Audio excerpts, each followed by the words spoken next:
Hi, everybody, and welcome to our attendee engagement best practices. We're excited to have you guys here, and we're really excited for a fun and interactive webinar today. Just some quick reminders. We do have these meetings every Thursday. Next week, we're going to be going back to kind of what we've been doing before our meetings based on getting back to face-to-face meetings. And one other reminder, please make sure you're submitting your questions throughout the call. We will be answering those and kind of going through them as we go. Real quick, I want to go ahead and go through our forward-looking statement. So just as a reminder, this is all of this information provided during the presentation and discussion is based on our opinions. The information provided on this document is not intended to constitute legal advice. Instead, all the information, content, and materials in this document are for general informational purposes only. We're not lawyers. We're not providing legal advice. We've been in this industry and we want to offer you guys our opinions and our advice, but please don't take it as legal advice. So with that, we are actually going to go ahead and kick off with a video here. So stay tuned. And then after that, we're going to have Benji and Midge from Song Division come on.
Well, countries for their team building, conference.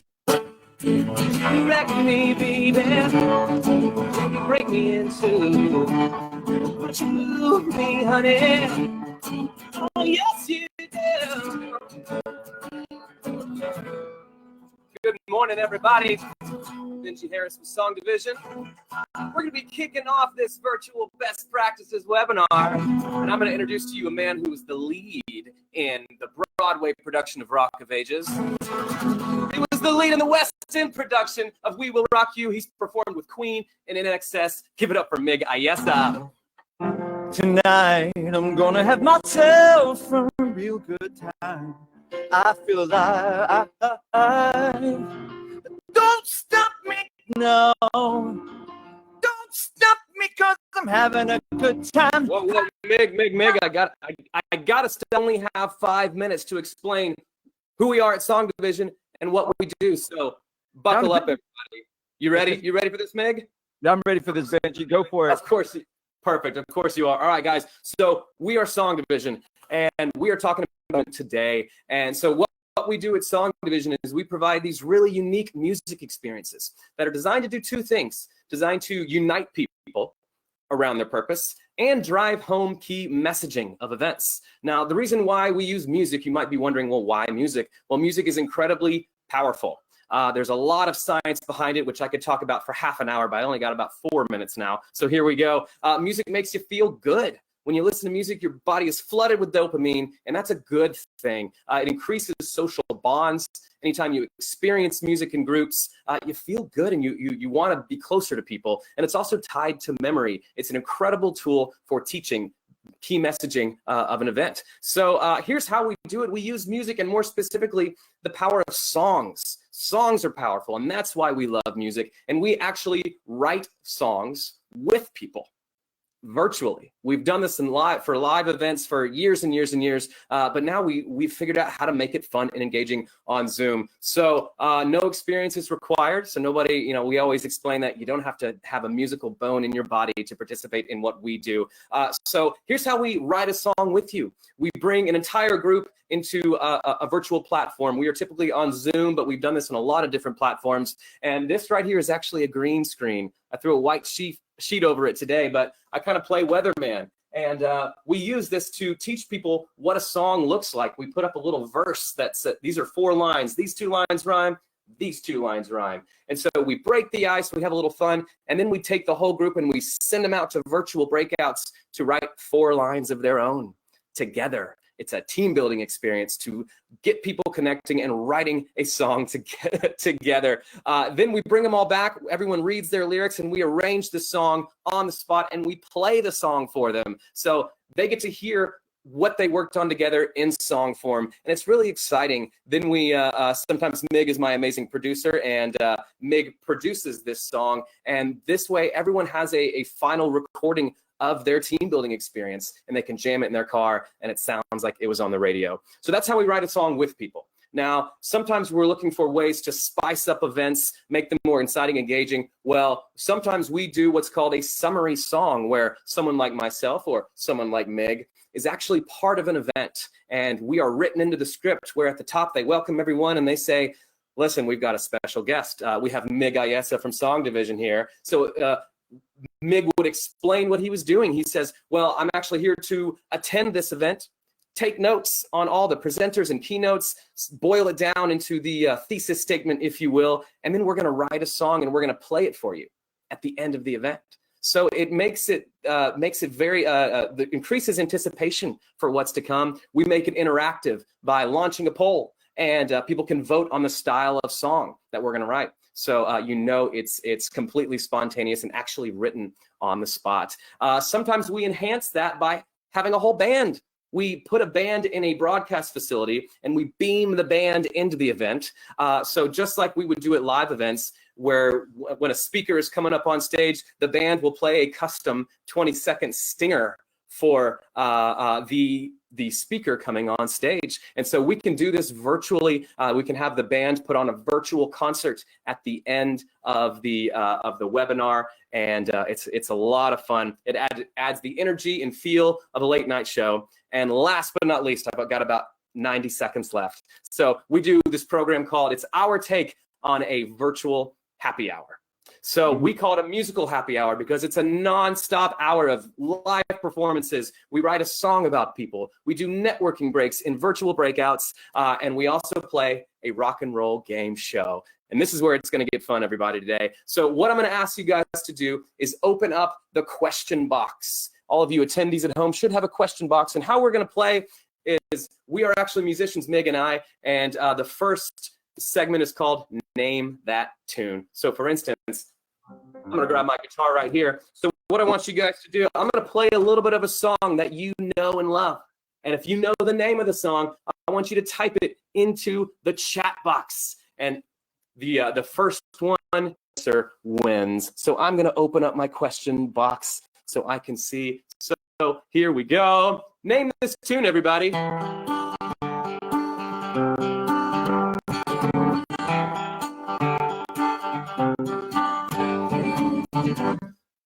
Goo Goo Dolls. That's right. Slide from the Goo Goo Dolls. So how we make that interactive is what's the first one in on the chat box, and depending on the platform, we can actually blow them up and ask them, what was the name of that song? And so they get their moment to be on screen.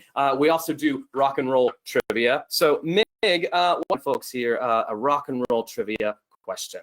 Okay, well, according to Tom Petty, what boulevard do the vampires move west down? Question. Ventura, absolutely. Ventura. David Elsie, absolutely. Ventura. Nailed it. I love the fact that you saw my dog walking in the background. Thank you. That's my favorite Prince. This is a perfect example of the spontaneity of what a game show feels like. Okay, so another rock and roll game show segment we do is what we invented. It's called Finish the Letter. I will sing a song that you know and love, and if you know the next line, type it into the chat box. And how we normally do it is sometimes we would bring someone up on screen, and if they know the next line, we give them a point. But if they sing the next line, ooh, they get 2 points. So it does play like a TV show, completely spontaneous, completely engaging and fun. So here is the first round of Finish the Line. It goes like this. Yeah, you are my fire, what desire to be. And then you type in the chat box the name. Oh, I can feel them typing at home. I feel it. yeah. There's so many people saying when you say when I want it that way, when you say I want it that way, when you say I want it that way. Sir Benji. It's believe when I say I want it that way. I saw Katie Hobbs got it. Kristen got it. Yeah, Karina got it. Well done. So we've got one more question before we throw it back to our wonderful host, Michelle Mig. What is the last question? Okay, here's a bit of rock trivia. Here you go. Taylor Swift recently ended her feud with what pop star? Who? Good question. Oh, Katie Hobbs is straight in with Katy Perry. Is that because her name is right. Katie? Kathleen got it. Let's see. Laura got it. Kim got it. Now she has a feud with Kanye as well, but the pop star Taylor Swift tried to steal, or Katy Perry tried to steal Taylor's backup dancers. Not cool. So was like Katie, like that Taylor Swift is having a feud with everybody. Can you? Exactly. So to wrap it all up, everybody, we are about out of time. But in a nutshell, this is what we do at Song Division. We make events engaging, exciting, interactive, and memorable, using the power of music. So thank you guys for letting us kick off the demonstration today. I'm going to throw it back to the amazing Michelle from Meeting Sites Pro. Michelle, thank you for letting us kick this off today. Thank you, Michelle. Thanks, you guys. Thanks for getting us started in such an exciting way. You're welcome. In a little bit. Okay, everybody, welcome to the Attendee Engagement Best Practices. We're really glad that you all joined us, and I'm just excited to be kicking us off this morning. I'm going to tell you a little bit about who we are. We are a full-service worldwide meeting management company. We specialize in meetings for all industries, but in particular life sciences, and we do a lot with the government. In March of 2020, like many of you out there in the hospitality business, our meetings came to a halt as the world shut down due to COVID-19. In late April, we started reaching out to industry leaders from across the country. Many who had lost their jobs felt isolated and depressed and not knowing how to move forward from where they were. And so with our meetings rescheduling or canceling or going virtual, in May, I decided to start bringing some thought leaders from across the country in. They were hotel leaders, CEOs of other third-party meeting management companies, and some of our hotel partners and some of our planners to discuss how to move forward and come up with some best practice about meeting face-to-face in this time frame. So these meetings that we're having came out of the idea of trying to help our industry move forward from where we are. So hopefully many of you have been on since the very beginning. We appreciate you staying in touch and connecting with us. And many of you who've been on this know that the purpose of our meetings today is really to make sure that we are here to elevate each other, to inspire, to share resources, to give hope, and to help us get back to business. So that being said, I am really excited to introduce our first presenter today that's going to come on with me.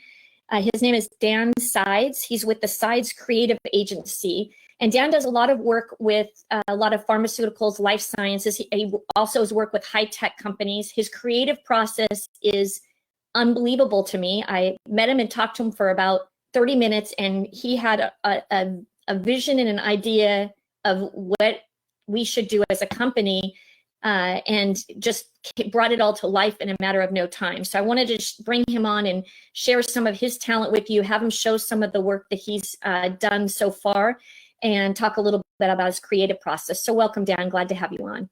Thank you, Michelle. Thank you so much. It's a pleasure to be here. And that was a blast. That beginning introduction was awesome.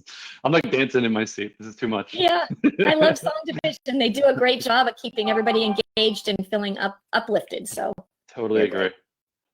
So talk to us a little bit about your creative. Can you show us a couple of the slides first? Bring up some of this before and afters, and can you talk a little bit about your creative process and kind of what you do? Sure. To start off, I think with the creative process, you really just have to boil everything down to space and simplicity. When you look at the before on the left, you've got some competing pieces of, branded elements. There's some competing fonts, type treatments, etc. So what I like to do is really just what I consider block and tackle. You block out all of the pieces that are important. You create priority within that, and then you tackle it by just laying it out smoothly and softly within something that is visually appealing, allowing space to do what it does. Allow your eye to, kind of walk a line almost.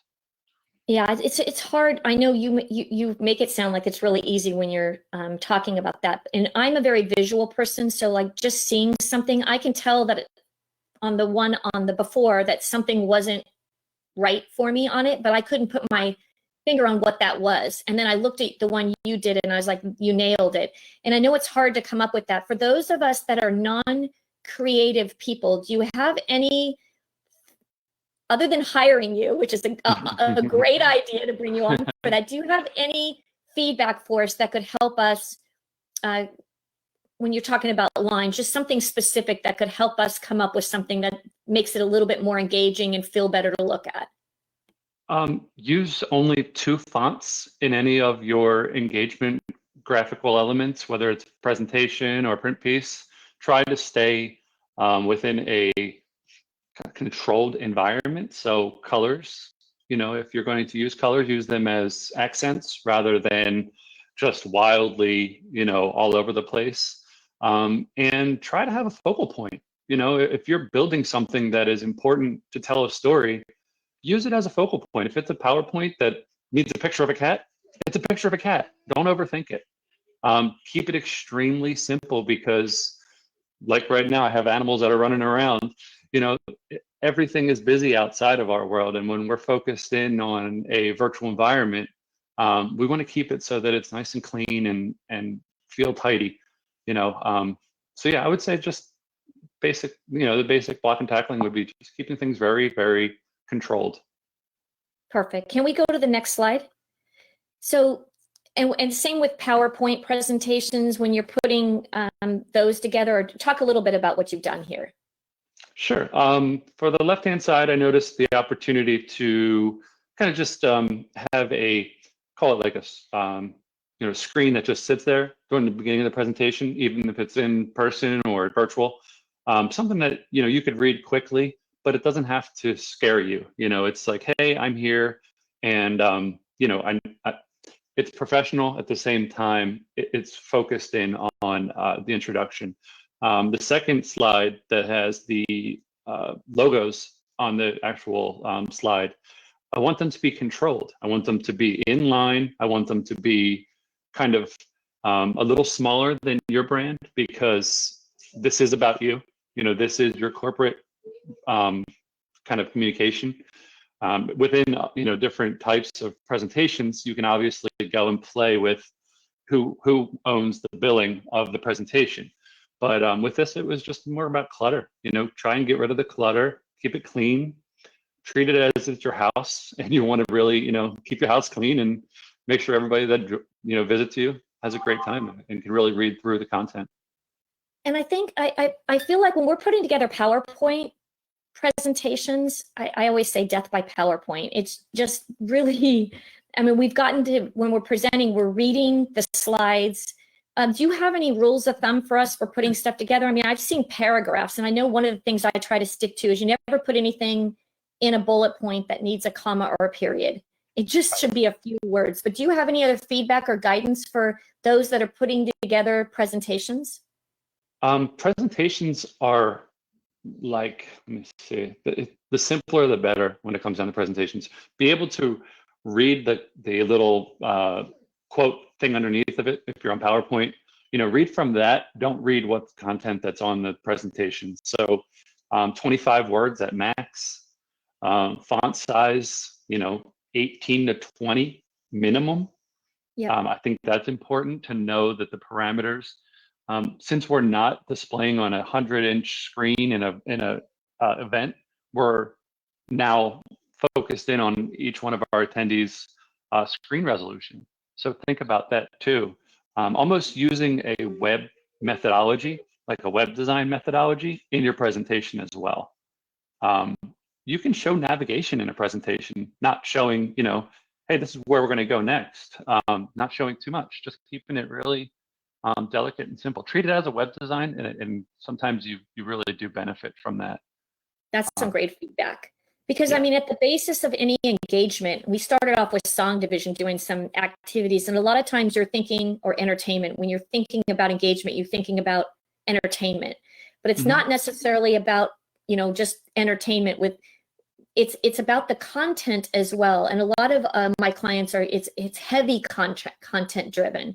And so Right. finding, you're saying less is more, finding a way to balance that when you're putting it together, where you're putting key points in there and takeaways, but accenting the key points without having a book written is important. It all starts there.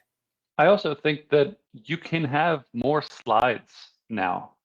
You can show things in shorter amount of time because it splashes on your screen. It makes you think. It keeps you wondering, did I miss something?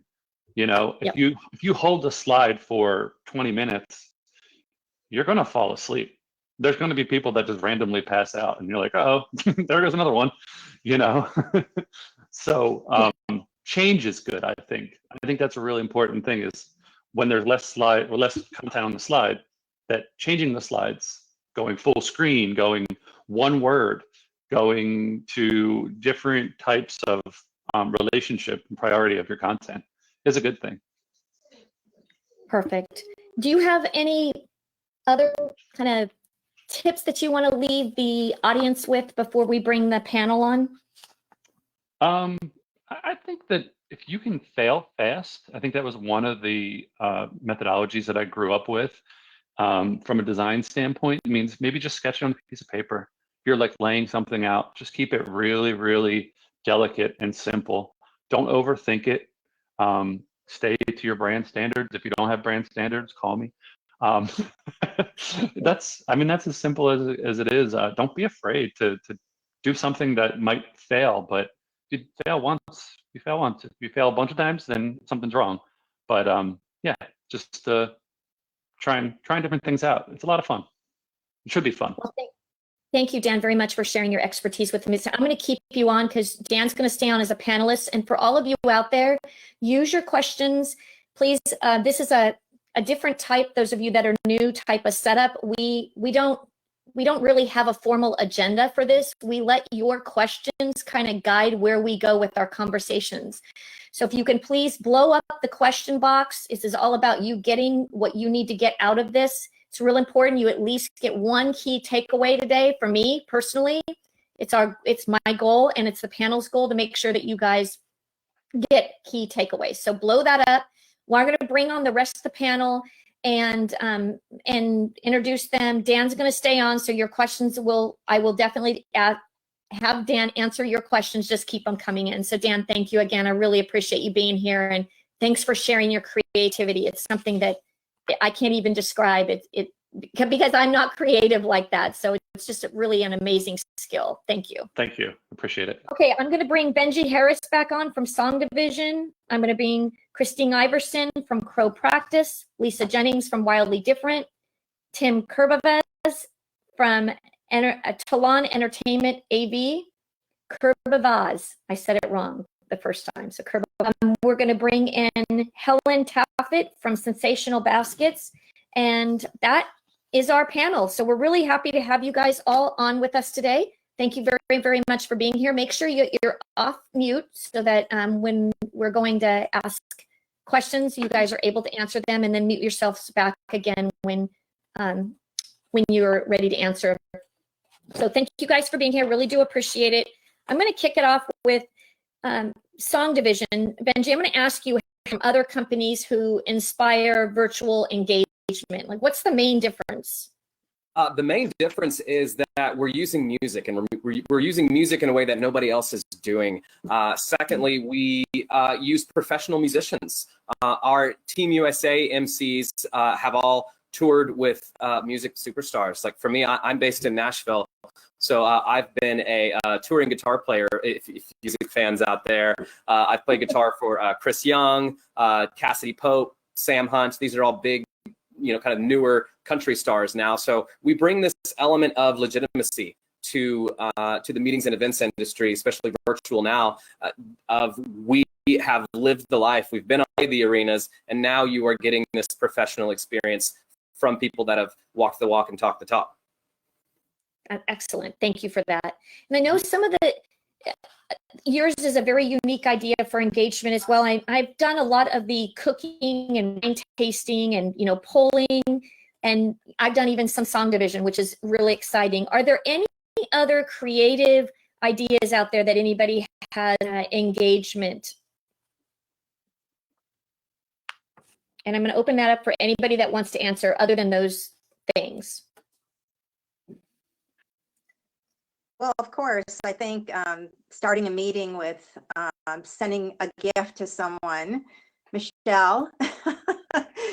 So Helen's bringing this up. This is a great idea. So this is you can get people excited before the meeting. You could have a very basket sent to them or a box sent to them that is branded. It could have the agenda in it. It could have all sorts of stuff. This is a virtual meeting survival kit, and this is the first time I'm going to be getting into it. I'm going to open it up now and kind of share the contents of it, but there's a number of ways to do this. I've gotten logoed earbuds sent in advance. It doesn't have to be a costly thing, but it's just something to get people excited about. Open up this box. It's hard to see inside, but you can see I have some goodies inside there. And so there's some snacks. There's some pens, some highlighters, a notepad, just to name a few of the items. And Helen, can you just speak a little bit to the different types of engagement pre-program that people could consider doing? And so for years, I've been telling planners that this is the best way to kick off a meeting. In pre-COVID, people would come into a hotel room. They've been traveling by plane and train and car to get to your meeting. And what a great way to kick off your meeting is with a gift of any sort. So now you can send a gift ahead of the beginning of a virtual meeting. So we could do a healthy snack mix. We have done, a new client reached out to us. They always had a campfire as part of their meeting. So we sent out s'mores kits so that every individual could still have their own little campfire at the end of the event. Another one of our clients did a barbecue. So they kind of interacted the cooking, what are you cooking and how are you cooking it, and all that into a meeting. It's a great way to engage your attendees in a meeting, especially virtually. And you can send them, like I said, an agenda, or you can send them some information. Maybe some of you that are wanting them to pre-consider some questions, you could send the questions in there. It's just a really great way to get everybody really started on that. And I know, Tim, you and I were conversing about what you just did, and I'm going to ask Alyssa to go ahead and roll that video because I'd like to start with that, and then I'll ask you some questions about it. But this is a meeting that he did recently, and which involves some engagement, pre-event engagement, as well as engagement at the program. So go ahead and take a look.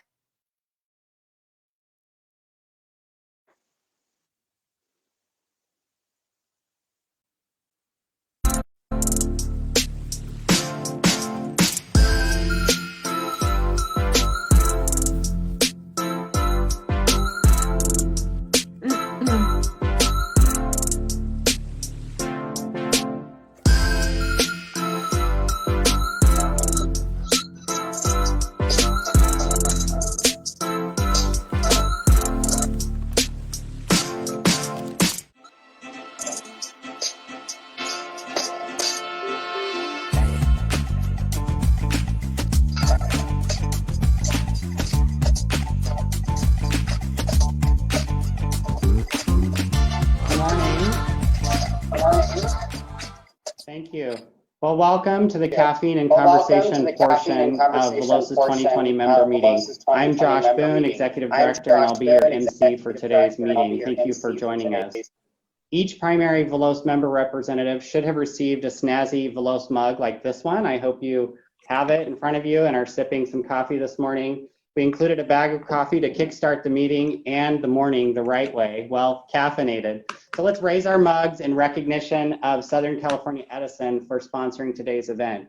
Thank you, Edison and Caroline, So now let's enjoy some tunes from Sacramento's own DJ John B, and we'll have some fun survey questions as we groove. Take it away, John.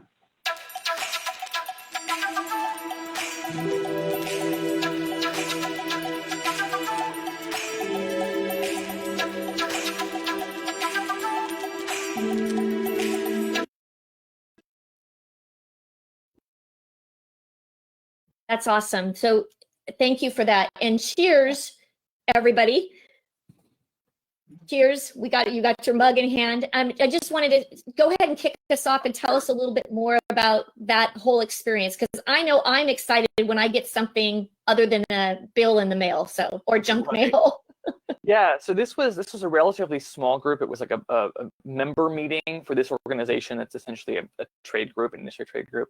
And so we wanted a way to make the members feel like they were still connected to each other. And this is obviously something that Helen is working on every day in terms of getting folks to feel special when they open something in the mail or see it in a hotel room.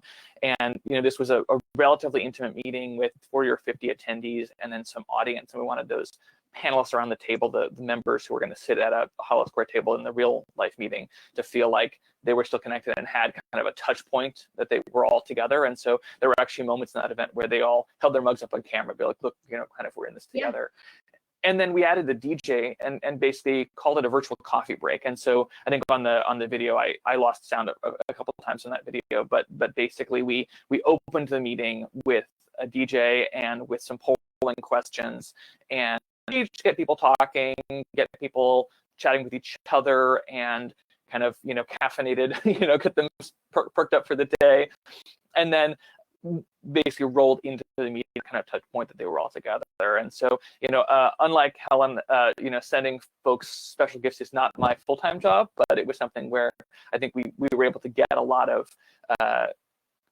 touch point engagement, kind of camaraderie by having everyone have a gift together and have that moment of hearing music like Benji was talking about. And it was really interesting just how people brought up throughout the meeting that like, I've never been on a webinar with a DJ before.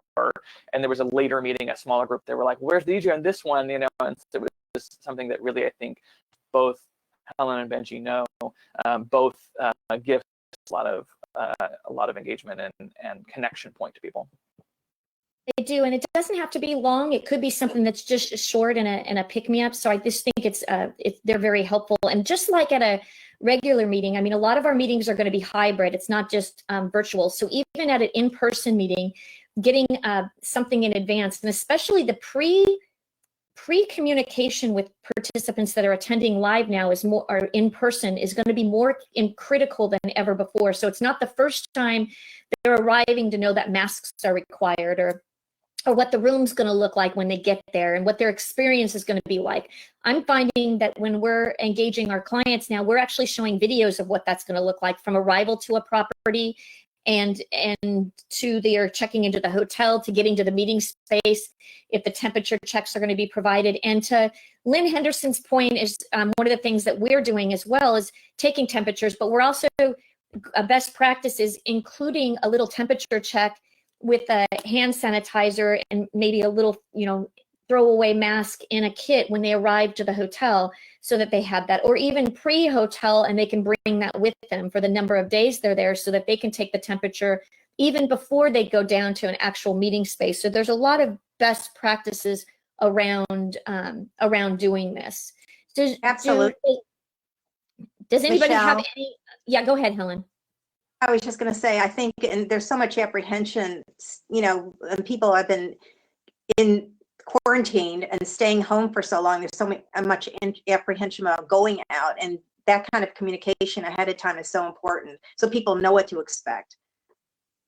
Yeah, absolutely. And I'll say I had worked with Wildly Different, Lisa Jennings, the CEO over there, and I worked with them on a program for one of my pharmaceutical clients.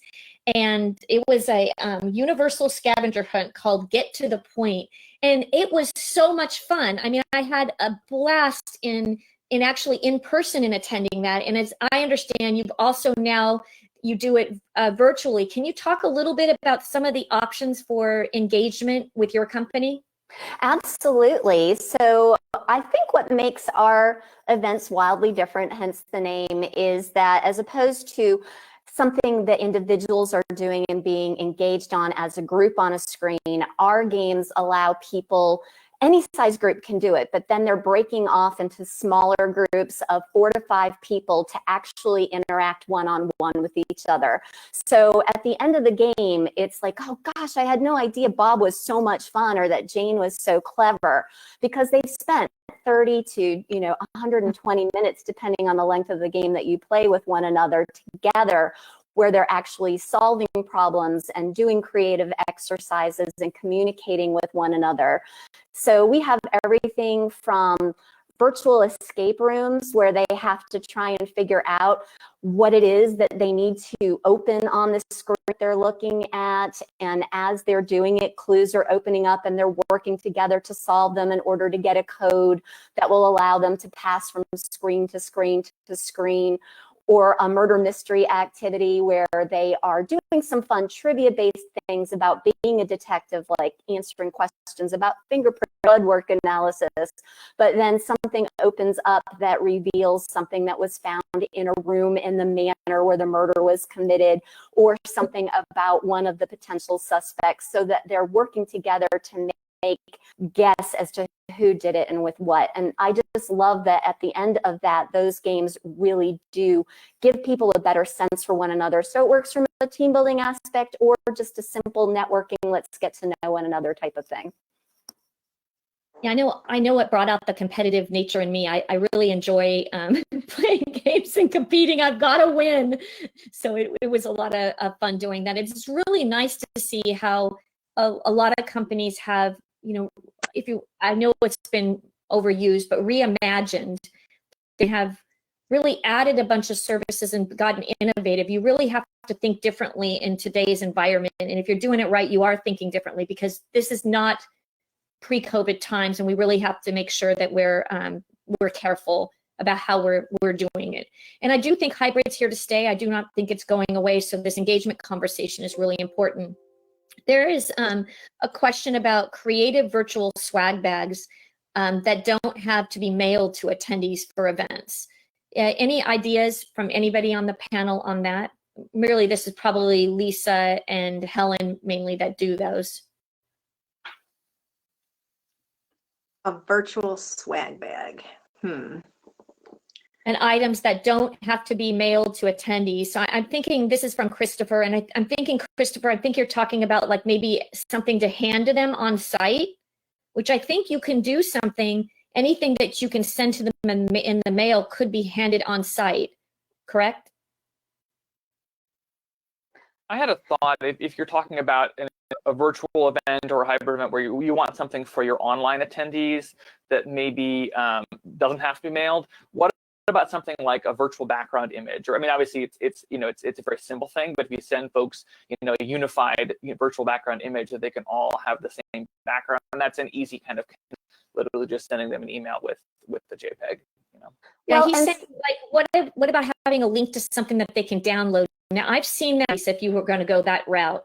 Yeah, I was. I mean, it's actually possible, right, to do something like an Amazon gift card, right, and then have people be going into their swag bag, which is kind of interesting. So as opposed to the traditional, oh, everybody's getting a branded Frisbee or something, maybe there's something that you can do for them like that, where they get to pick what's going to make their virtual work atmosphere a little bit more comfortable type of thing, and they'll remember you because it was personalized for them. Yeah, and they could do a virtual treasure hunt or scavenger hunt. So, give them a list of things that they need to find in their own house and make that a part.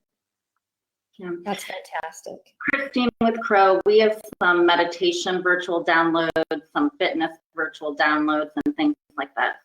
That's a great idea. And I think that's what they're saying, like about downloading and just like clicking on a button for it. Other things was somebody had mentioned a coupon, again, that you can redeem for either a gift or that they can redeem as a ticket to the show. So it gets it a little more exciting. There's a lot of different ideas that and things you can do around this. Let's talk a little bit and switch into food service because, you know, I think the rule of thumb for having these is about half. So if you normally have an 8-hour meeting, they're saying do it 4 hours.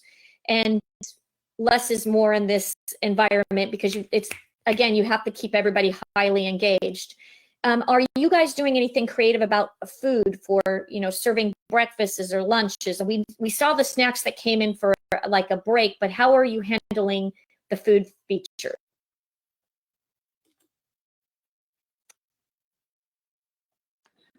Anybody? So I personally haven't done it, but I have had call if their organization is all in one spot, for instance, find a local caterer who can actually drop off a boxed lunch or a boxed breakfast that arrives at their doorstep, and they'll do multiple deliveries at the same time. We're doing things like getting coupons for like a pizza company that is all across the United States. So they're like, hey, order your pizza, make sure it arrives on time so that while you're playing the game or doing the meeting, you're able to snack with your people. That's great. And there's a lot of companies, I'm sorry, Tim, just real quick. There's a lot of companies that are doing food delivery like Grubhub, but they're literally have come out of the COVID situation and they do a great job and they service countrywide. So one of the things is you could have food delivered. They can personalize the food. Again, you can actually do the food in with an agenda or a note to them. So there's a number of ways that you can go ahead and do that. Tim, go ahead and.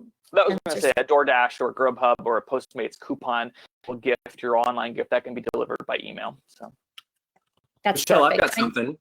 Go ahead, Benji. Yeah, I was going to say, so sometimes depending on who we are doing a session for instance, one of our partners is Hard Rock Hotels, and we are in the process of designing customized virtual experiences based on that location. So for instance, the Hard Rock Hotel, New Orleans, you know, it's going to be all New Orleans themed. We're going to be making beignets, you know, live, teaching people this is how you do it. So there are ways to bring in the local flavor and bring that as a unique element to whatever virtual session you have, more of so people feel special that it's, oh yeah, this is my town. They're doing our stuff. Love that. That's a really fantastic idea. Thank you, Benji, for bringing that up. There's somebody online that actually brought up, Corinne brought up Dineable. I've never used them before, but that's a company that addresses the issue with food delivery as well. So those of you that want to use that as an option could consider that. There's food box pickup the day before, food and drinks that can be room temperature. They're saying craft beer, popcorn, dried fruits, chocolate, etc. So there's a lot of different ideas about the food service. Okay, let me go to Christine. Can you talk a little about what aspects of health that you focus on when you're doing like corporate meetings? Sure, absolutely. So with Crow Wellness Hub of Providers, so we focus on right now a lot of stress management. We have aromatherapy experts. So you were speaking about one of our popular home craft parties is we're sending essential oils with a kit so everyone can experience essential oils. And we have a lot of fit sessions, which translate well over virtually, and a lot of our speakers, meditations, things like this. Perfect. Thank you for that. And I think I'm going to go to Tim. Can you tell me how you made the in-person to virtual during COVID? Yeah. So, I think, virtual events are not entirely new. People have been doing webinars, like this for a long time. I think, virtual event being a primary component, or a hybrid, the virtual being a primary component of the event, I think is a new sort of reinvigorated focus due to COVID. So I had already been working with a lot of clients on webinar aspects or live streaming of in-person events. And so I think, you know, it's a relatively straightforward transition to go from an event that has a large online audience and a relatively small in-person audience to being an all online audience and no in-person audience. And so, you know, kind of, you know, for every event, the balance between what's a webinar versus what's a broadcast and kind of that middle ground there. And I think there's also this new aspect, right? Because with hybrid, you're going to have people in person and you have people virtually. And I think one of the things one of the attendees is Jonathan Lease is asking is how do you engage online with the people on site to bring them into the process? Are there any creative ideas that you're doing, Tim, to do that? So a lot of my clients have already been doing large online audiences, and so it's been almost more of a broadcasting, something where we have maybe 1,000 people in the room, but then watching online. So it's not necessarily that there's a ton of engagement between one of the 10,000 online viewers and one of the 1,000 people in the room, but you know, there's going to be ways that we engage the online folks slightly differently from the in-person folks. And so something like during the lunch break, there might be a web-only Q&A session that has some, you know, questions from Twitter, from, you know, a Q&A system in the webinar platform, whereas the in-person audience gets Q&A off camera. If I may interject here, I know that we're starting to do quite a few hybrid games. In fact, we had one just yesterday, and there's some people who are in the live environment and then some people who are at home didn't feel safe coming out, and yet we were still able to put together a fun team building activity for them. So we're doing something, for instance, like the spy school. So the people at home are still on a team with the people in the virtual environment. They're connecting through their devices and the game. The people at home are solving the clues. They're like mission control, and they're revealing the answers for what the people in the virtual environment need to go find and do, and maybe take a photo or video and submit it. So they're the agents in the field, and it really makes them feel like even though they're distant and having slightly different experiences, they're still able to bond together. That's a really great point. And I do think that's a really critical issue in joining it. It's not, you have to try to find a way to make it more collaborative versus separate functions. But again, there's a lot more planning and conversation that has to go into all of this stuff that we're doing now. It's not just simply throwing a meeting together. It's a lot more strategic. Not that we weren't strategic before, but we have to be more strategic, more forward-looking than we've ever been in the past. So can you tell me a little bit, Lisa, about what virtual events have been most popular in this new? Well, for sure, it's been those virtual escape rooms and murder mysteries, and I think that's because people already understood what those were in a live environment. So to be into that in a virtual environment, people are already intrigued and excited about what they're about to experience. But something else that's been very popular as well is a standard game. We want something that's custom for us. So we have a lot of clients coming to us saying, how do we weave our message in and make it engaging for our participants? So for instance, we had a pharmaceutical client who we took their training information about a drug, wove it into clues, and people had to use it to escape past the receptionist into the doctor's office, and then escape the doctor's office with a prescription for the drug. So things like that, people, great, there's standard stuff out there, but now how do I make it special for us? It used to be that people thought this was going to pass over in a couple of months, so they were happy to do the standard thing, but now that they know it's probably going to be for, now they're really exploring how can we put our stamp on it. That's a really great point. And I do think— Can I chime in real quick? Yeah, please.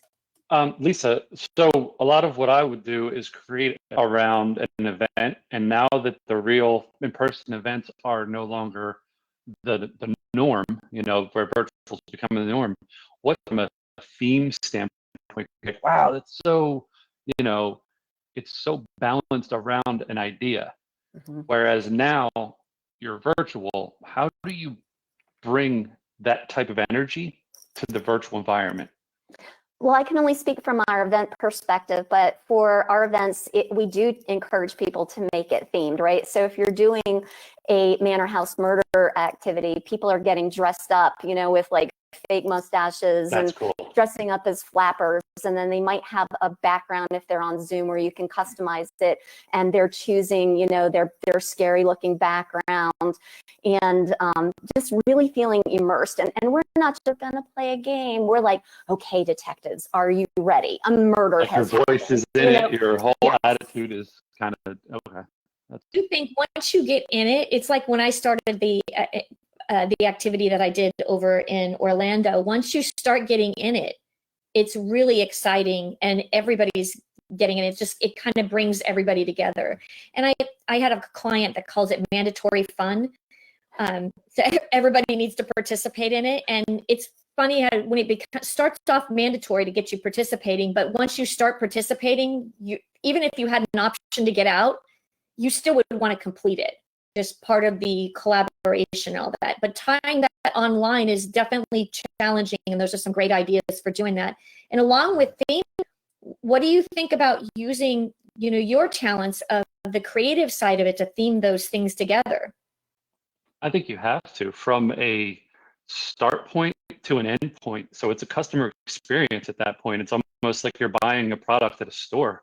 You have to think, when I first touch this customer to the last point of contact, what is that relationship, and how can you make it feel significant and memorable, you know?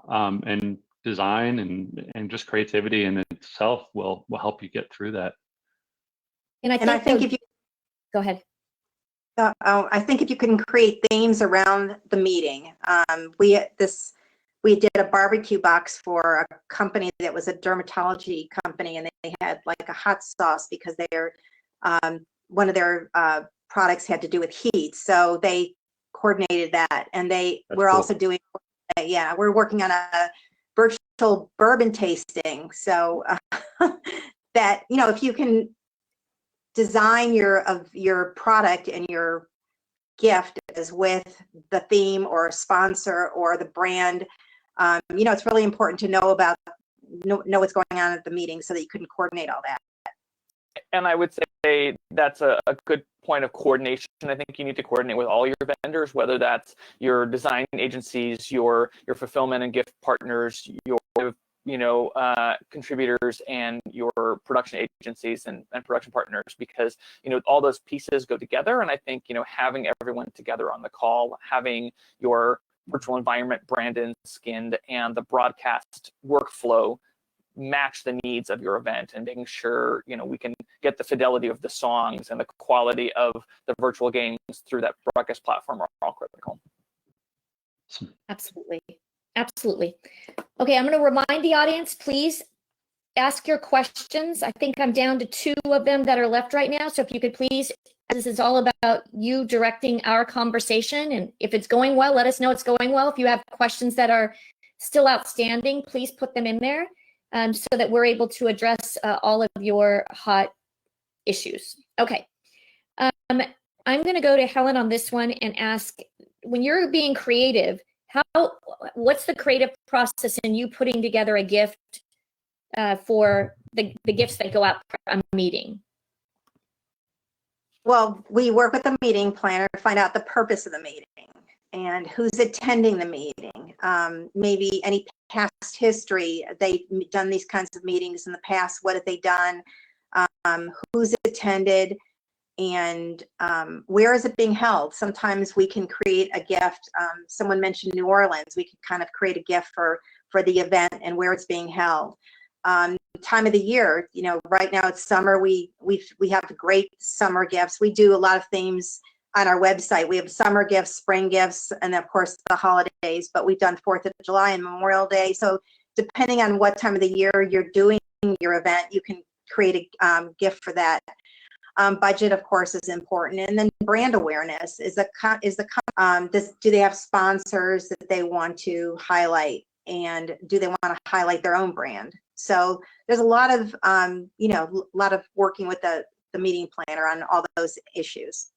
Yeah, that's a really good point. And they're asking for what is the recommendation for a good time balance for audience engagement with these types of games or activities that we're doing. of the meeting be engagement or a small piece of it. And I'm gonna speak to my experience with it. You need to have engagement throughout. I'm saying it starts with the PowerPoint presentation or whatever presentation you're given. Your written document needs to be engaging. And so the other aspects of it, your entertainment pieces, just like in an in-person event, it's an aspect of it that's strategically used to keep people in your session, keep their mind, make them mindful. This is really important, which is what we're talking about here. So anybody else have any comments on that question about a good balance for audience engagement versus entertainment? I completely agree with you, Michelle. I think it has to be engaging have your segments lined up, bam, bam, bam, and just keep it moving. You know, no one wants to sit talking head for, any more than 5 or 6 minutes. You got to keep the program diverse enough to where you're okay. We just did this now. Here, be excited for this part. And if the host is excited, they're going to be excited, and that translates. That really does. I would also say know your audience, right? So for our games, we have everything from 30-minute long games. And there's some people, when you mention 2 hours, they're like, oh my gosh, no, we'd never be able to hold their attention. And they probably know their group, right? And that's fine. And others who are like, well, do you have a longer game? Because our people really get into it. So I think it's important to know your group for sure. And I would say on the content versus engagement balance, I think, Michelle, you mentioned keeping the engagement activities throughout the event, and like songs or music, things like that. If you can get that as introductions for speakers and breaks, but also to another point that we made earlier, that your presentations have to be shorter online. You just can't have that hour-long PowerPoint and expect people to pay attention and really learn from that the same way that you might get away with in person. And with a gift, and do maybe 5 and have them sealed and make sure that people don't open them until like one seminar or one event or one part of the meeting. Yeah, a great open box today. Sorry, Helen. A great best practice anytime you're transitioning content, throw in a question, a quick game, a quick improv, anything. You got to keep the engagement going. Something else I want to point out that I think is important is a lot of people are planning engagement activities for after hours, and sometimes that's not the wisest thing to do in this day and age, right? Everybody's working from home. Their kids are staring at them saying, gosh, you've been working all day on the computer, mom, or the husband's like, could we, maybe have dinner together tonight? It's almost harder because you're not functioning. So I like to encourage a lot of my people, maybe hold it during office hours, but towards the end of the day so that you're wrapping up the day with it. That's a great point too. Dan, were you going to say something? I think there's a fun way to do an accountability test as well, where some presentations that I've done in the past, you've hidden certain things, almost like your scavenger hunt, but they're actually in the presentation. At the end, is it worth the $100 gift card? What was the color of the square on slide 2? Because I want to know that you were paying attention. I want to know that you were engaged, but I'm also not going to tell you about it. I think those types of treatments are going to be something that we look forward to, in the near future. Even using a QR code as something like, take out your phone. I know it's right next to your computer. I know it's right next to you. And quickly, take a screenshot of this QR code. Now it unlocks something else. So it is, more or less it's engagement. So I love that idea. That's fantastic. Very creative. When we're doing these virtual events now, even hybrid, there are some people think it's just pressing a button to do it, but there's a whole bunch that goes in. I mean, we have a whole crew working on this in the background to make it go successful. So just from your guys' perspective, Tim, what are the different positions that are involved in doing the virtual on your end of it? Yeah, so it kind of depends on the scope and scale, whether it's more webinar style or more broadcast style, but we'll almost always have, a broadcast engineer who's, controlling, switching the production. We'll often, if we have a broadcast that has multiple guests, we'll have almost a virtual camera operator who's bringing the guests in, connecting them, doing audio checks with them, and making sure that everything is working before they go on screen. And we'll usually have a producer who's working with the client and with the technicians, kind of bridging that gap. And we'll usually have basically an intercom channel, some sort of separate conference call with client-facing staff and technical staff to have that sort of communication behind the scenes of what's going on, queuing folks, getting ready to count talent in to go on camera and that sort of thing. Yeah. So, and it is definitely a whole new, well, I mean, I know we've been doing these for a while. I have not done as many of them as I'm doing now ever. But there is a whole mindset around it being a much more simple process to do, but there's a lot of stuff to go in that if you're going to be doing it right. So thank you for bringing that up. One of the questions is, how do you elevate the production value of your presenters? And an example is like how they appear on screen, or a speaker's kit. Yeah. And so, I mean, part of it is making sure that you have your coffee. Everybody has, it said that's on the call, make sure everybody has their coffee or the tea. And so we have them available, but also just the present. We did a mini get on, let's make sure we connect. Let's look at our backgrounds. So make sure that the lighting's good. You guys, if I could show you my background right now, you'd see I have a couple different camera angles going. I have a couple ring lights I bought off Amazon. One was like $50 on Amazon, you guys. Got to check it out. It's really cool. And they have different settings on it that help light it because you want to have a light coming from behind the camera. So I think having those things, you could send them in advance. That would help make things look better. But also during the rehearsal will help you fine tune how to have things set up. I also have a professional USB microphone that looks like a Elvis Presley, the big Elvis Presley handheld ones.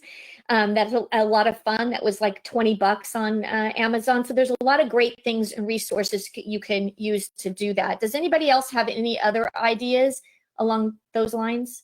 Go ahead, Tim. So I can say one thing that a lot of folks are doing for higher profile events is sending equipment to presenters. So whether that's a kit that's small enough to fit in a box that can be shipped, that's like a laptop and an external camera and a light and a USB lavalier microphone, or whether it's as complex as sending a crew out to set something up, wipe it down, and then leave the room while the talent's on camera. But depending on both the talent's comfort level and your budget and your scope and the criticalness of having great video, you might think about whether your production partners can either send or bring equipment to presenters and kind of get things set up for success. Perfect. Anybody else have comments on that before I go into the next panelist question? And the next question for us. So it's they're asking for the length. I kind of covered what my take of this has been. It's half. They're asking the typical length for an entire webinar. What should it be? When should you take breaks? And I know for mine, if it's an 8-hour day, I'm doing it in 4 hours.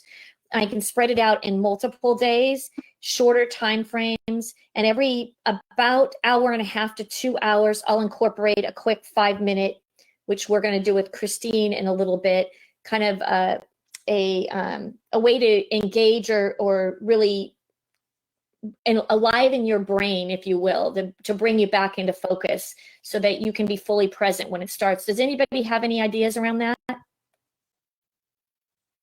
We do some, I was going to say, we do fun energizers where we might do a brief version of the rock and roll game show that we did at the beginning of this webinar, just, maybe 5 minutes of a power game show segment. We also do this program that's called Insta Hits, which are instant songs written about people. So, during this 5 or 10 minute break, we will say, does anyone want to volunteer to have a song written about them right now? And there's always somebody who says, and so what we do is we live interview them. We say, what's your dog's name? And what's your favorite food? And, what are your hobbies? Little things like that. And then we usually have 2 songwriters there. So one guy steps away for 3 minutes and he writes them a song on the spot while we lead them through a fun little icebreaker. And then 3 minutes later, he comes back and he performs this song about that person on the spot, a verse and chorus. So it's like a little musical magic trick, and it snaps everybody, out of the Zoom fatigue or whatever you want to call it, and it just wakes them back up. And so then when the presentation kicks back on again, they're alive and they're ready to absorb the message. And Benji, I've been on a couple of years where you guys have done that, and I was so excited. You've taken the information from the meeting, like something like this that you were on, and you actually created a song from it at the end. That was and I'm sorry to say, but of the entire meeting I was on, I was most interested in getting that song from you guys. I was like, how do I reach them to get that song? Yes. Well, you're absolutely right, because it creates anticipation. You know, you want to hang around, you want to pay attention, because you know that this guy is writing this song, summing the whole thing up. You want to know how he's going to do it and what it's going to sound like. So that the summary song program has been really successful. Yeah, I literally love it. I'm hoping you guys maybe do a little miniature one off this thing at the end of it that we can send out to everybody based on the content. That would be really exciting too. Hint, Sure. hint. Yeah, Okay. I put you on the spot. All right, now I know. This is a very casual, collaborative. We did not rehearse. I'm putting them all on the spot right now. Okay. Okay, so somebody's asking about appearances, colors, maybe styles that you can make things look more professional online. And I know in my experience, they're saying not to wear whites or blacks, and just wear like nice colors that are not too bright, but also not too muted, and a simple background. They say to avoid having any type of windows without the windows being closed. I think that's mainly from stuff that may be flying by or walking by, so you don't get it. Or there's a little bit of a glare, like in Daniel and yours right now, you can see a little bit of a glare coming in from there. And so that's why they say to try to avoid some of the windows that are in there. Also, the placement of your camera, it shouldn't be that you're looking down. And I know a lot of people do that, but your camera should be a little bit elevated so you're looking up. It's a better angle. So that's another tip and trick. Does anybody else, and you can raise your computer up by putting something underneath the stand, but does anybody else have any other kind of best practices around making yourself look more professional when you're presenting like this? Ask your kids. Michelle, I think you nailed it with the angle of your camera. You want to be looking up at your camera. It's never a flattering angle coming from the bottom. And if you're on camera a lot, this is a sheet, but it's hung over my green screen. And green screens, when you project a virtual background onto a green screen, it just makes it so much cleaner. You're not going to be disappearing into your green screen like if you don't, or you're not going to be disappearing into your background like you would if you didn't have one. And like you mentioned before, a lighting kit is huge. I know you mentioned those round circle lights, and those do well for up close. Amazon has a lighting kit for $99. And maybe I could even show it to you now, but it looks like this. It's this big lighting box, if you will, that is super easy to set up. It's plug and play. You just plug it in and turn it on, but it adds a whole lot, and it comes with two of them, so you can kind of left and right angle it, so it lights you up. That combined with the green screen, it just adds that level of professionalism. What's the brand on the one you bought? You can give me a minute and I will tell you. Yeah, that'd be great. If you could look at that. Yeah, thank you. I appreciate it. I told you guys I'm putting you all on the spot. Okay, I got it. It's called Fovitec, Fovitec, Fovitec, and it's on Amazon. It's $99, and it's awesome. Those are the tangibles I'm looking for. Thank you so much. Anybody else have feedback before we move this topic? Okay, somebody's asking. So Benji, somebody's asking if you need feedback on doing something like that. I've not done it. I've been on one where I've seen it done. And it's not, I think everybody's, laughter is really great. I love laughing. And my biggest thing is the music. I love music. I love it in life. I've gone to live music concerts, and I've done everything. I go see live music whenever I can. I love music. So that's my thing. I am not as much of a fan as the comedian have worked. It does work just like any other activity. Go ahead, Tim. I would say just a caveat with the comedian, comedy doesn't really work very well in a one-directional, they really need response from the audience to feed off of that. And so I would say a comedian is going to lend itself better to a format, whatever meeting, webinar technology you're using, where the comedian can see and hear the audience, where they get that feedback, they can play off of things the audience is doing. And so whether that's, putting the comedian in front of a big monitor where they can see everyone, or, just making sure that the comedian gets that feedback live, because comedian playing to an empty room is sometimes hard to watch. Yeah. Right. Saturday Night Live. I don't know if you guys watch it at all. I love watching that show, and they don't have it on very much. They tried to do it in this, COVID environment, and it was just really awkward to have everybody working from different places to bring him in. So you have to have somebody really good in order to be able to do that type of engagement. I've yet to hear one that I would qualify as that. Christine, go ahead. Well, I was going to say that I'm offering some of the 10 best virtual improv games to run in the virtual wellness tips and tricks. Some of these you can run them yourself, or as you said, they're absolutely professionals to run them. But it is a great engager. Thank you, guys. And then somebody was saying they were on a Zoom meeting with 6 people. Screen, but 40 were watching, and they never got to see anybody and hear them, and they were wanting to know why. Is it possible to see anybody? Tim, go ahead and take that. Yeah, so Zoom has sort of 2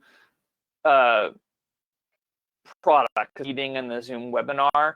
So a Zoom meeting is where everyone has the ability to turn their cameras on and off at their own pace. The Zoom webinar, there's panelists who are able to share their camera and attendees who can't.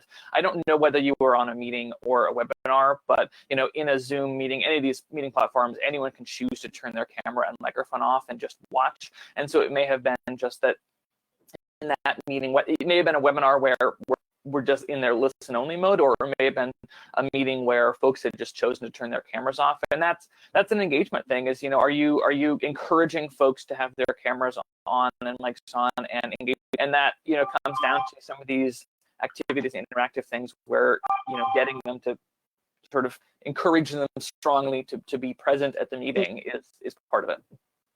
Yeah, and somebody was saying, like, doing a tech check would be really important for that as well. Anybody else have any? Particularly for your speakers.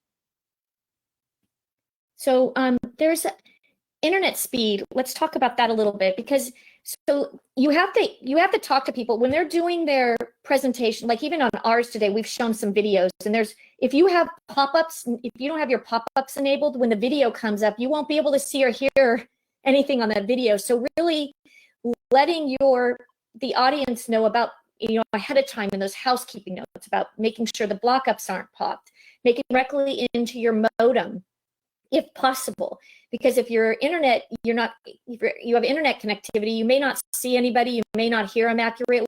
We talked about that and about hearing, about having pods in your ears. That's the best way to hear and be heard, are the pods.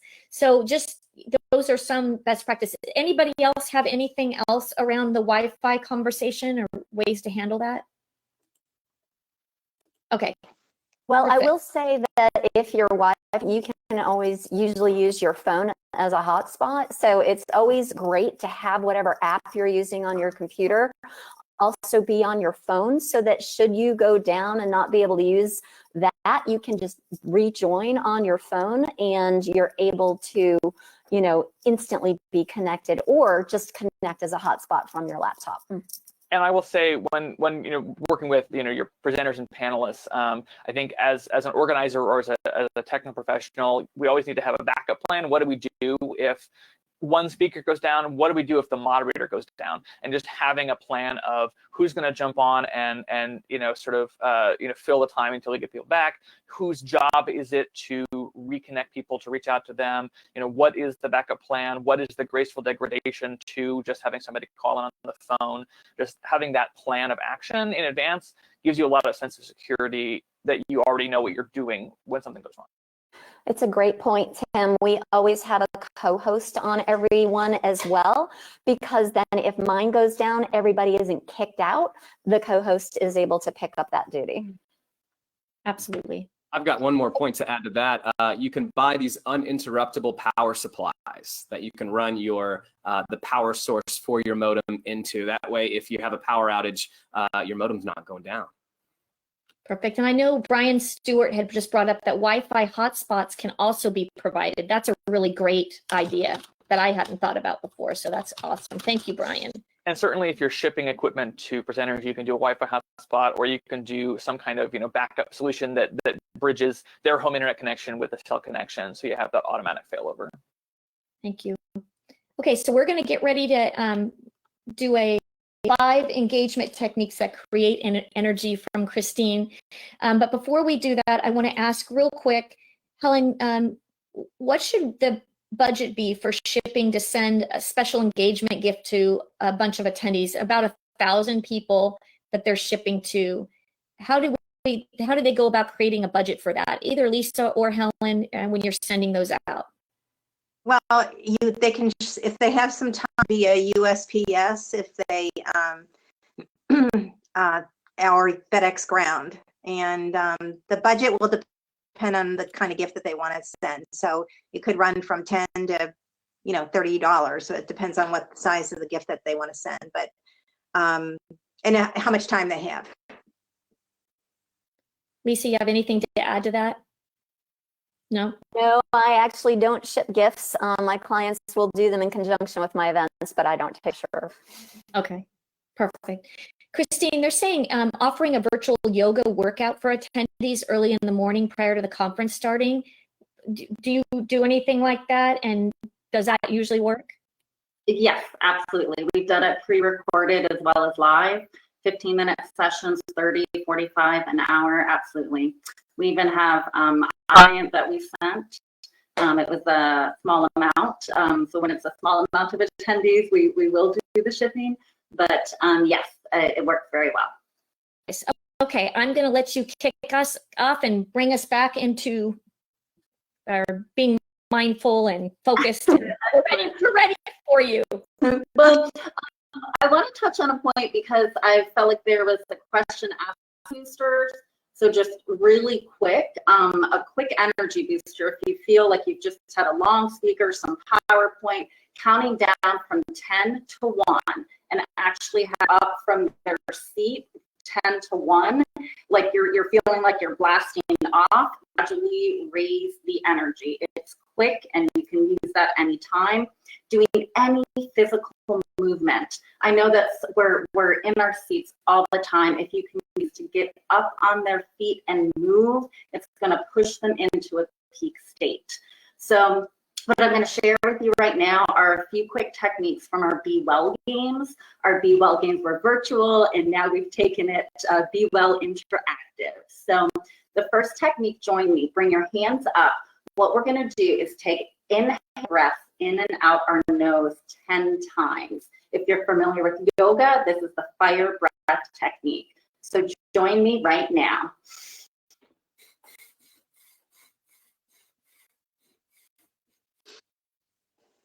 Excellent. All right. So what you do several rounds and several sets of that, you are heating up your internal energy and your internal fire. That's going to boost the energy up. All right. Our next one, I mentioned movement, okay? So a lot of us are having some carpal tunnel syndrome right now. So I'm gonna invite you to bring your hands out and squeeze your hands as much as you can for 5, 4, 3, 2, 1. The last stop, shake it out, move, all right? I know we're sitting down, okay? Next one, smile for me. All right, excellent. Now, I'm going to invite you to drop your gaze or even close your eyes and use your power of imagination and think to yourself, I am happy, until you actually smile. So tell yourself, I am happy, I feel so much joy. Continue this mantra over and over and over until you eventually smile. Well done. All right. So our next technique, we're going to do a quick laughter exercise. This is important right now because laughter will reduce our stress hormones, and our stress hormones impact our immune system. All right. So laughter is incredibly important right now. So there are 3 laughter sounds. Do them with me. The first one, we become Santa Claus and say, ho, ho, ho, ho, ho, ho, ho. Ho, ho, ho, ho, ho, ho, ho, ho. Second one, ho, ho, ho, ho, ho, ho. Second one, chest area. Say ha ha ha ha ha ha ha. Ha ha ha ha. Third one, by your head, say hee hee hee hee.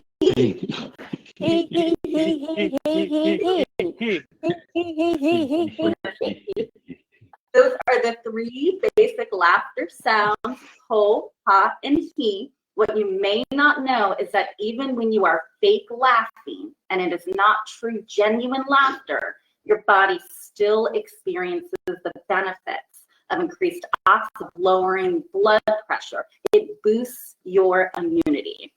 So one last quick laughter exercise. We're going to wave and laugh. Ha ha ha ha ha ha. Thank you, Christine. That was awesome. And that gives us all some ideas of what we can do to kind of bring ourselves focused and just make us more present in what we're doing. I always say you can't expect anybody to be more excited about what you're talking about or what you're doing than you are. So this is a great presentation. We're going to get ready to wrap up. So in wrap up, around and ask each one of you your best practice or tip for the audience. And then I'm going to end with Benji doing the song he's written for us. Thank you. And while he's writing that, I'm going to ask Alyssa to put up the slide with everybody's contact information, their names, all of that, so that we have that up with their LinkedIn profile link. Everybody on the line today, please feel free to connect with any one of us. We're all in this together. We're happy to be a resource and answer any questions you have. We're also happy to work with you if you guys want to reach out to them and hire them. They're all for hire, and would be eager to have your business and be able, and also to answer any of the questions you have aside from the business.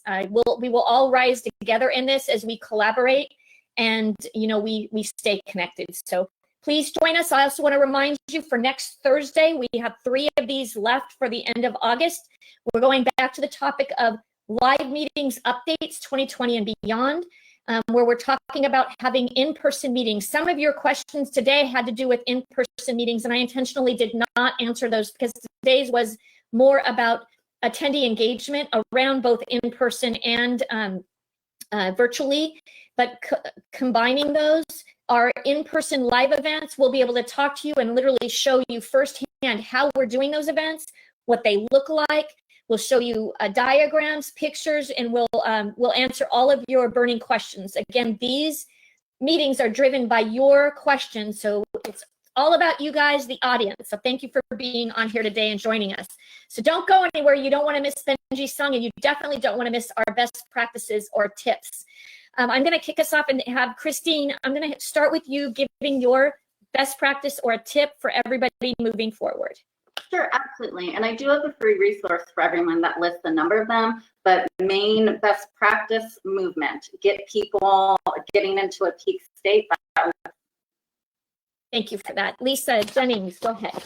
Yes, I would definitely say to include something fun and interactive, whether it's 5 minutes or an entire game.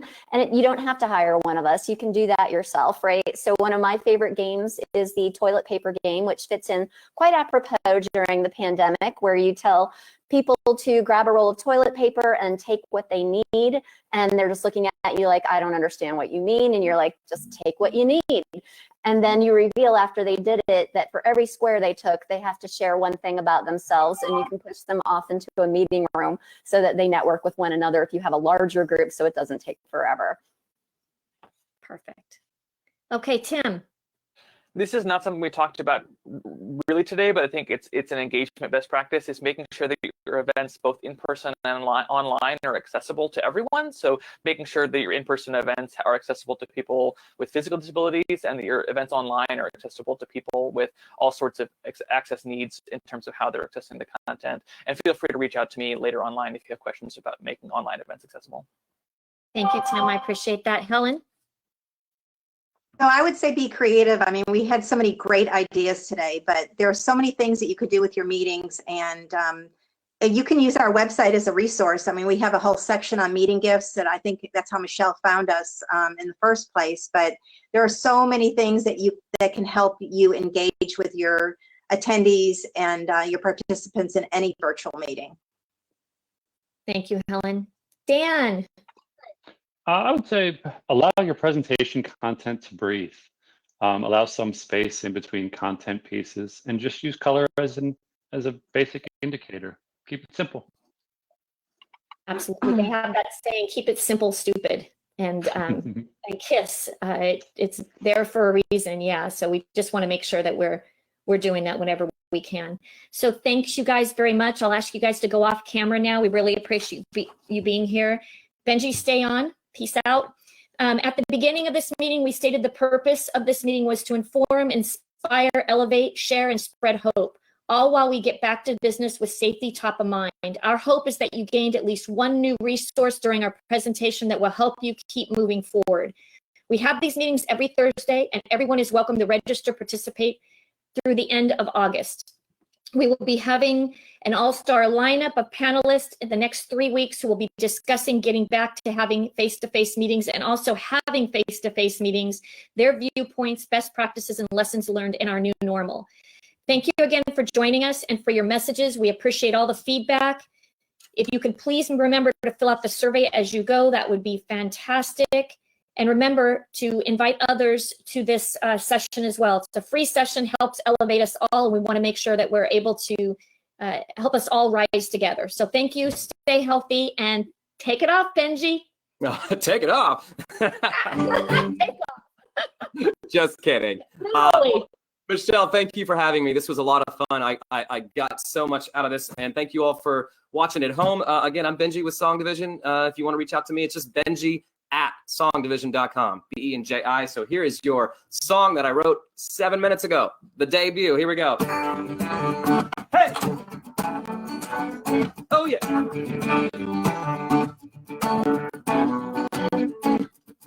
Today we came together to learn how to engage. Yeah, we're all in a brand new world, and virtual's a new ball game.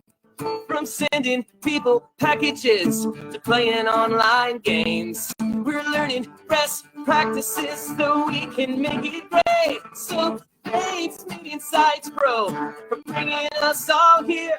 We got in touch, we learned so much amidst this crazy year. From backup plans to Wi-Fi, to lighting kits and more, we gave it all we got to make virtual rock. Yeah, we're gonna make virtual rock. Yes, we are. Yes, we are. Let's sing it one more time. Thanks, Meeting Sites Pro, for bringing us all here. We got in touch, we learned so much amidst this crazy year. From backup plans to Wi-Fi, to lighting kits and more, we gave it all we got to make virtual rock. That's right. To make virtual rock, it's gonna rock tonight. Gonna make virtual rock. Thanks for being here, guys. Great job, Benji. Thank you very much. Thank you. Take care. You're welcome.